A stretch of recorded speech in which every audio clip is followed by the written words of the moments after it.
तर नमस्कार मंडळी, आपल्या नवीन ब्लॉगमध्ये स्वागत आहे. मी आहे तुमचं ब्लॉग राहणार. तर आपण आलो गावाकडे म्हणले आपण निघलो तर रानामध्ये. तुम्ही म्हणता रानामध्ये काय, तर रानामध्ये जातो आपण येडा करायसाठी. तर जाता जाता आपल्याला दिसले आपल्या चुलत्याची वांगे.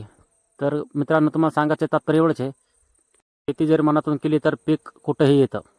तर मग गेलो तर आपल्या रानामध्ये केले ते बटाटे. म्हणलं चला बघा कसं काय आलेत. तर बटाटे बऱ्यापैकी बरे झालेत.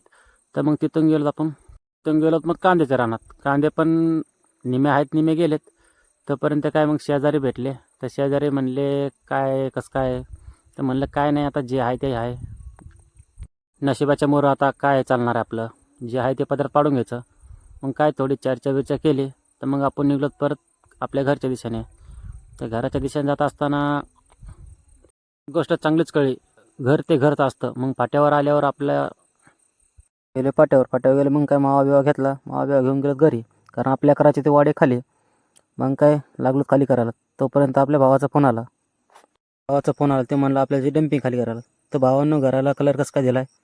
कलर भारी दिला, पण नाव एक नंबर टाकलं. मग काय बिम्पिंग जोडली.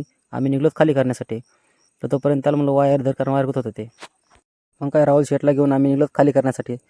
तोपर्यंत आमची हानीसिंग वाट बघत होता. मग काय त्याला म्हटलं आता की खाली करून बिली करून आलो मग घरी. तर भेटूया आता नेक्स्ट ब्लॉगमध्ये. तोपर्यंत लाईक आणि फॉलो करा. Bye bye.